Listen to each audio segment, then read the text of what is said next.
Bom dia, meu irmão, bom dia, minha irmã. Que Deus esteja conosco nesse momento e abençoe esses momentos que vamos passar aqui estudando as Escrituras Sagradas, o livro santo, as Santas Escrituras. Queria dizer que hoje tem dia que nós estamos aqui na Igreja da Bendita Esperança e tem dia que é mais silencioso, mas hoje está um dia agitado por aqui. Carro passando para lá, para cá, barulho. E nós vamos tentar, Vamos tentar nos concentrar aqui, apesar do barulho. Eu não sei se vai sair aqui nesse vídeo, se vai sair, se está saindo aí o barulho, Eu não sei. Mas para nós aqui fica algo até difícil de se concentrar, mas nós vamos fazer um esforço e vamos meditar na Santa Palavra de Deus. Eu gostaria de falar contigo, meu irmão, minha irmã,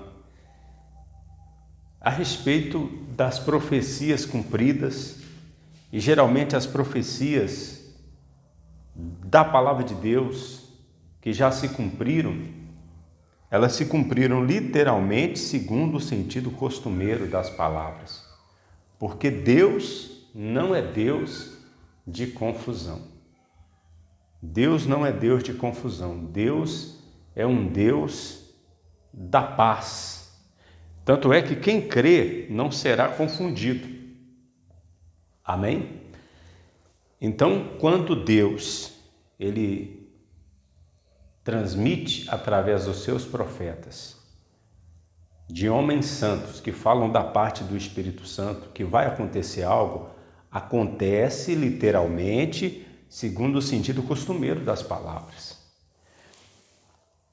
Nós falamos outro dia, se não me engano foi domingo passado, nós contamos o caso de um senhor que estava dizendo que quando diz que os 144 mil não se macularam com mulheres, não se contaminaram com mulheres, aquelas mulheres não eram mulheres literalmente, eram denominações evangélicas.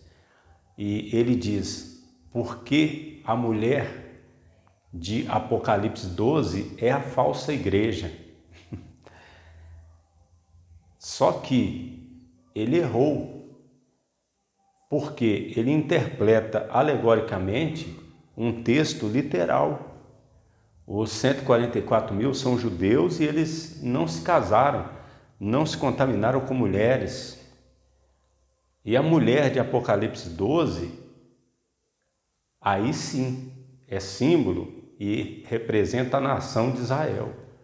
Mas se todos nós observarmos, Apocalipse 12 está dizendo, viu um sinal no céu. Sinal indica alguma coisa.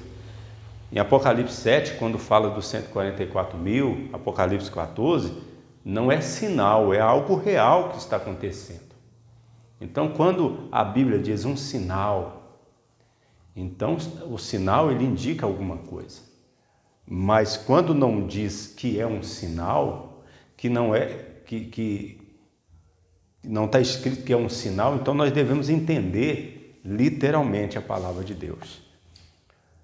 Hoje nós vamos falar dessas 4 profecias aqui. A primeira, sobre as vestes do Senhor. Salmo 22, 18, um salmo de Davi, e o Espírito Santo estava sobre Davi. E está escrito, pelo Espírito Santo, Davi escreveu no Salmo 22, 18. Acompanha aí comigo. Repartem entre si as minhas vestes e lançam sortes sobre a minha roupa. Vamos ler de novo. Repartem entre si as minhas vestes e lançam sortes sobre a minha roupa. Olha que interessante, Isso é uma profecia a respeito do Messias. O Salmo 22 é um salmo que é uma profecia. Ele não é só um cântico que o povo de Israel cantava a Deus. Ele era uma profecia a respeito do Messias que haveria de vir E está profetizado que as roupas do Senhor seriam repartidas e lançariam sorte sobre a sua roupa. Isso se cumpriu e nós podemos ver em João 19, 23, 24. Leia comigo, por gentileza. João 19, vamos lá. Abrindo a palavra de Deus aqui, 19, 23, 24. Diz assim, aqui está. Tendo, pois, os soldados crucificado a Jesus, tomaram as suas vestes e fizeram 4 partes, para cada soldado uma parte, e também a túnica. A túnica, porém, tecida toda de alto a baixo, não tinha costura. Disseram, pois, uns aos outros, não as rasguemos, mas lancemos sortes sobre ela, para ver de quem será, para que se cumprisse a escritura que diz, repartiram entre si as minhas vestes, e sobre a minha vestidura lançaram sortes. Os soldados, pois, fizeram estas coisas. E aí, se cumpriu literalmente ou não? Alguém que lesse a profecia antes de se cumprir, poderia se aventurar a dizer, não, está dizendo vestes, lançar sorte, repartir as roupas, mas isso é um significado espiritual, não é roupa mesmo não é veste não, é outra coisa. Não, roupa é roupa, todo mundo sabe o que é roupa, o que é veste. Então, é uma profecia que se cumpriu literalmente segundo o sentido costumeiro das palavras, segundo aquilo que se entende. Vamos para outra profecia, Isaías 53, 4, que é uma profecia a respeito das enfermidades, que o Senhor Jesus haveria de tomar sobre si as enfermidades. Isaías 53, 4 diz assim, vamos ler aqui, leia comigo, acompanhe aí, por gentileza. Se você não estiver com a Bíblia, acompanhe na tela aí do seu celular ou da sua televisão. Vamos lá, Isaías 53, 4. Verdadeiramente, ele tomou sobre si as nossas enfermidades, e as nossas dores levou sobre si, e nós o reputávamos por aflito, ferido de Deus e oprimido. Vamos ler novamente? Verdadeiramente, ele tomou sobre si as nossas enfermidades, e as nossas dores levou sobre si, e nós o reputávamos por aflito, ferido de Deus e oprimido. Olha que interessante, né? O servo do Senhor que procederia com prudência, seria exaltado, elevado e muito sublime. Ele haveria de subir como renovo perante ele, como raiz de uma terra seca. Ele também levaria as enfermidades sobre si. Ele levaria as enfermidades sobre si. Agora, isso aqui se cumpriu quando? Na cruz? Não. Isso se cumpriu antes, no ministério do Senhor Jesus.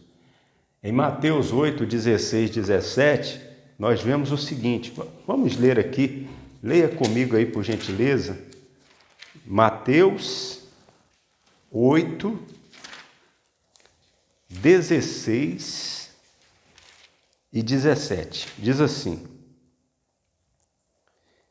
e chegada a tarde, trouxeram-lhe muitos endemoniados, e ele com a sua palavra expulsou deles os espíritos, e curou todos os que estavam enfermos, para que se cumprisse o que fora dito pelo profeta Isaías, que diz, ele tomou sobre si as nossas enfermidades e levou as nossas doenças.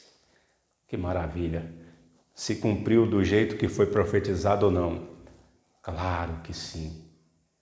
Claro que sim. Alguém poderia dizer assim, mas aqui está dizendo que ele tomou as enfermidades, mas é o seguinte, Deus não cura ninguém do mal no corpo físico, não. São as enfermidades espirituais. Não. Enfermidade espiritual, enfermidade física, o Senhor Jesus cura qualquer enfermidade. E ele tomou sobre si.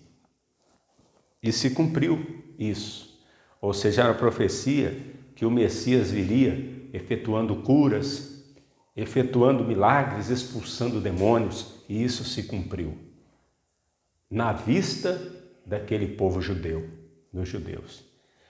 Agora, eu gostaria de mostrar uma profecia a respeito de Jezabel. Em 2 Reis 9, 1:10, diz assim, vamos ler aqui. 2 Reis 9, 1:10. Leia comigo aí, por gentileza. 2 Reis 9, do 1 ao 10. Aqui está. Então o profeta Eliseu chamou um dos filhos dos profetas e lhe disse: cinge os teus lombos e toma este vaso de azeite na tua mão, e vai a Ramote de Gileade. E chegando lá, vê onde está Jeú, filho de Josafá, filho de Ninzi. Entra e faze que ele se levante do meio dos seus irmãos, e leva-o à câmara interior, e toma o vaso de azeite, e derrama-o sobre a sua cabeça, e dize: assim diz o Senhor, ungi-te rei sobre Israel. Então abre a porta e foge, e não te detenhas. Foi, pois, o moço, o jovem profeta, a Ramote de Gileade. E entrando ele, eis que os capitães do exército estavam assentados ali. E disse: capitão, tenho uma palavra que te dizer. E disse Jeú: a qual de todos nós? E disse: a ti, capitão. Então se levantou, entrou na casa e derramou o azeite sobre a sua cabeça. E disse: assim diz o Senhor Deus de Israel, ungiste rei sobre o povo do Senhor, sobre Israel. E ferirás a casa de Acabe, teu senhor, para que eu vingue o sangue dos meus servos, os profetas, e o sangue de todos os servos do Senhor, da mão de Jezabel. E toda a casa de Acabe perecerá. Destruirei de Acabe todo homem, tanto o encerrado como o absolvido em Israel, porque a casa de Acabe hei de fazer como a casa de Jeroboão, filho de Nabate, ou Nebate, E como a casa de Baasa, filho de Aías. E os cães comerão a Jezabel no pedaço de campo de Israel. Não haverá quem a enterre. Então abriu a porta e fugiu. Olha que interessante, hein? Olha que interessante. Vamos ler de novo esse versículo 10. Queria que você observasse o que está escrito aí. A profecia que está escrito no versículo 10. E os cães comerão a Jezabel no pedaço de campo de Israel. Não haverá quem a enterre. Então abriu a porta e fugiu. Meu amigo e minha amiga, veja que tinha uma profecia que a grande rainha Jezabel, talvez a pior mulher que já teve no mundo, que se tem notícia, ela teria uma morte desonrosa, porque teria seu cadáver devorado pelos cães, e não haveria quem a enterrasse. Será que se cumpriu do jeito que foi profetizado? Vamos ver em 2 Reis 9, 30 e 37. Leia comigo, por gentileza. Depois Jeú veio a Jezreel, o que ouvindo Jezabel pintou-se em volta dos olhos, enfeitou a sua cabeça e olhou pela janela. E entrando Jeú pelas portas, disse ela: teve paz Zinri que matou seu senhor? E levantou ele o rosto para a janela e disse: quem é comigo? Quem? E 2 ou 3 eunucos olharam para ele. Então disse ele: lançai-a daí abaixo. E lançaram-na abaixo. e foram salpicados com seu sangue a parede e os cavalos, e Jeú a atropelou. Entrando ele, e havendo comido e bebido, disse: olhai por aquela maldita, e sepultai-a, porque é filha de rei. Ou seja, parece que Jeú tinha esquecido, né? Que Deus tinha mandado dizer que ninguém ia enterrar ela. Jeú deve ter esquecido. Mas vamos continuar. E foram para sepultar. Agora observe esse versículo 35. Vamos destacar aí esse versículo 35. E foram para sepultar, porém não acharam dela, senão somente a caveira, os pés e as palmas das mãos. Então voltaram e lhe fizeram saber. E ele disse: essa é a palavra do Senhor, que falou pelo ministério do profeta, pelo ministério de Elias, o tisbita, seu servo, dizendo: no pedaço do campo de Jezreel, os cães comerão a carne de Jezabel, e o cadáver de Jezabel será como esterco sobre a face do campo, na herdade de Jezreel, de modo que não se possa dizer: esta é Jezabel. Ou seja, antes de Elias subir para o céu, ele já tinha entregado a profecia que isso ia acontecer. Aí Eliseu vem, até essa parte aqui, está errada. Nós vamos até desmanchar aqui, que essa referência aqui seria a referência que fala aqui do profeta Elias, né? Que Elias tinha entregado essa profecia. Depois Eliseu mandou dizer para Jeú que isso ia acontecer com Jezabel. E nós vemos aqui em 2 Reis 9, 30, 37, que aconteceu do jeito que foi profetizado. Ela foi empurrada da janela e os cães a devoraram. E quando foram para enterrar, para sepultá-la, só tinha a caveira, os pés e as palmas das mãos. Se cumpriu do jeito que foi profetizado ou não? Se cumpriu literalmente, segundo o sentido costumeiro das palavras. Agora eu quero falar de uma profecia no Novo Testamento, sobre a fome que viria e sobre a prisão do apóstolo Paulo. Vamos lá para o livro de Atos dos Apóstolos. Atos dos Apóstolos. Eu queria novamente dizer para você o seguinte, que hoje está muito agitado por aqui. É criança gritando, é carro passando, um movimento terrível.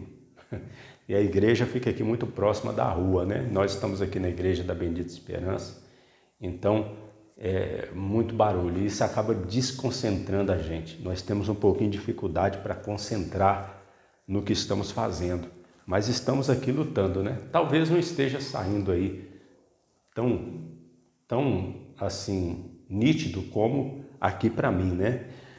Mas vamos lutando aí, porque temos que continuar estudando a palavra de Deus. Atos 11, 28 diz assim, Atos 11, 28. Vamos ler o 27. E daqueles dias desceram profetas de Jerusalém para Antioquia. E levantando-se um deles, por nome Ágabo, dava a entender pelo Espírito que haveria uma grande fome em todo o mundo. E isso aconteceu no tempo de Cláudio César. Ou seja, a primeira profecia de Ágabo, e no Novo Testamento, viu? Não é do Velho não, aqui é no Novo. O Espírito Santo usou o profeta Ágabo e ele profetizou que haveria fome na terra. E ela se cumpriu, ela veio no tempo de Cláudio César. Se cumpriu do jeito que foi profetizado. Agora Atos 21, 10 e 11. Leia comigo, por gentileza. Atos 21, 10 e 11. E demorando-nos ali por muitos dias, chegou da Judéia um profeta por nome Ágabo. Olha ele aí de novo, ó. E vindo ter conosco, tomou a cinta de Paulo e ligando-se os seus próprios pés e mãos, disse: isto diz o Espírito Santo, assim ligarão os judeus em Jerusalém o homem de quem é essa cinta, e o entregarão nas mãos dos gentios. E ouvindo nós isto, rogamo-lhes, tanto nós como os que eram daquele lugar, que não subisse a Jerusalém. Mas Paulo respondeu: que fazeis vós chorando e magoando-me o coração? porque eu estou pronto não só a ser ligado, mas ainda a morrer em Jerusalém pelo nome do Senhor Jesus. E como não podíamos convencê-lo, nos aquietamos dizendo, faça-se a vontade do Senhor. Ou seja, observa a profecia que Paulo seria ligado com a cinta, seria entregue nas mãos dos gentios. Pois bem, se cumpriu, literalmente, segundo o sentido costumeiro das palavras. E é isso que nós vamos ver. Atos 21, 27 primeiro. Diz assim, leia comigo, por gentileza. E quando os 7 dias estavam quase a terminar, os judeus da Ásia, vendo no templo, alvoroçaram todo o povo e lançaram mão dele, clamando, homens israelitas, acudi, este é o homem que por todas as partes ensina a todos contra o povo e contra a lei, contra este lugar. E demais disso introduziu também no templo os gregos e profanou este lugar, este santo lugar. Porque antes tinham visto com ele na cidade a Trófimo de Éfeso, o qual pensava que Paulo introduzira no templo. E alvoroçou-se toda a cidade, e houve grande concurso do povo, e pegando Paulo o arrastaram para fora do templo, e logo as portas se fecharam. E procurando eles matá-lo, chegou ao tribuno da corte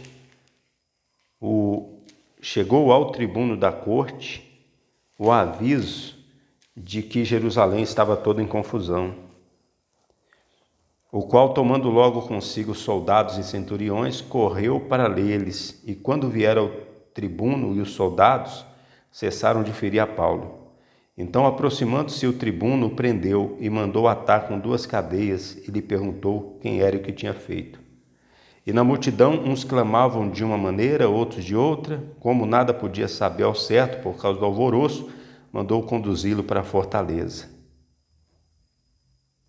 E sucedeu que, chegando às escadas, os soldados tiveram de lhe pegar por causa da violência da multidão, porque a multidão do povo seguia clamando, mata-o. Ou seja, ele foi preso. Agora, 22, 25, leiamos aqui. E quando estavam atando com correias, olha aí, atando com correias, lembra do profeta Ágabo? Ele pegou a cinta de Paulo, uma correia, ele se ligou, ele disse, é assim que vai acontecer. E aconteceu literalmente, olha só. E quando estavam atando com correias, disse Paulo ao centurião que ali estava, é-vos lícito açoitar um romano sem ser condenado? Agora o 25:12, só mais um versículo aqui, 25:12, diz assim a palavra de Deus. Então Festo, tendo falado com o conselho, respondeu, apelaste para César irares. Ou seja, entregaram Paulo aos gentios. Do jeito que o profeta Ágabo profetizou, aconteceu com Paulo. Até a atitude dele de tomar o cinto de Paulo, a cinta de Paulo, e se cingir, aconteceu daquela maneira. Então a profecia se cumpriu literalmente segundo o sentido costumeiro das palavras. Nós temos várias outras profecias que se cumpriram assim também, que poderíamos ensinar aqui. Mas estas de domingo passado e essas de hoje são suficientes, por enquanto. O que nós queremos mostrar com isso? Que muitas pessoas são obrigadas a reconhecer que se cumpriu literalmente segundo o sentido costumeiro das palavras dessas profecias. Mas quando se trata de profecias sobre o futuro, então as pessoas querem espiritualizar, porque elas não acreditam que vão acontecer do jeito que Deus disse. Deus disse de uma maneira, mas elas acreditam que vai acontecer, se acontecer de uma maneira diferente. A profecia das 70 semanas de Daniel é um belo exemplo. São 70 semanas. 69 semanas se cumpriram literalmente segundo o sentido costumeiro das palavras. Foi o tempo exato. Aí ficou faltando uma semana. Mas para muitos parece uma coisa impossível que esta semana esteja para se cumprir no futuro. Parece que essa semana tinha que se cumprir junto com as 69, sendo que o próprio anjo que explicava a visão lá para Daniel disse que estava dividido em 3 partes. Ele divide as 70 semanas em 3 partes, 7 semanas, 62 e mais uma. Por que não pode haver um parêntese, que nós sabemos que é o ano aceitável do Senhor? Então, muitos hoje dizem o seguinte: não, essa semana ela está se cumprindo, ou ela se cumpriu na destruição de Jerusalém, e que não tem mais a... Não, ela vai se cumprir. São 7 anos. O que faz parte desses 7 anos não se cumpriu em tempo algum ainda. O príncipe romano não veio, ele não fez aliança com muitos, na metade da semana ele não se tornou assolador. Sobre a asa da abominação virá o assolador. A abominação da desolação não veio ainda. Então como é que se cumpriu? Vai se cumprir. Então nós temos que entender isso aqui e entender que, por exemplo, o Apocalipse, ele é todo futuro, ele não aconteceu. Mas existem muitos por aí, os adventistas dizendo que o Apocalipse já se cumpriu, os presbiterianos, os metodistas. Misericórdia, são igrejas fortes, são igrejas que têm milhares de seguidores e ficam ensinando uma mentira para o povo. Eu fico sinceramente indignado com isso. Eu fico indignado porque esse povo não crê na Bíblia, não. Eles não crêem na palavra de Deus, não. O Apocalipse, todo ele tem que se cumprir, até o capítulo 2 e 3, porque a igreja está na terra. Se ficar na terra mais um mês, então vai se cumprir, vai continuar se cumprindo do jeito que está escrito, o 2 e o 3, o tempo das igrejas. Onde as igrejas, aquilo ali é o retrato das igrejas, hoje e em todo o tempo. Sempre teve igreja igual Filadélfia, sempre teve igreja igual Laodiceia, sempre teve os mesmos problemas que teve lá na época do apóstolo João. Estas igrejas existiam juntas, na mesma época. Os problemas aconteciam simultaneamente. E essas igrejas, elas seguem o curso do tempo simultaneamente. Mas muitos dizem não. O primeiro século foi Éfeso. Aí depois do ano 200 até o ano 500, foi Esmirna, a igreja perseguida. Na época da Reforma foi a igreja de Sardes. E nós já estamos na igreja de Filadélfia. Misericórdia, meu irmão, minha irmã. Que imaginação mais cruel.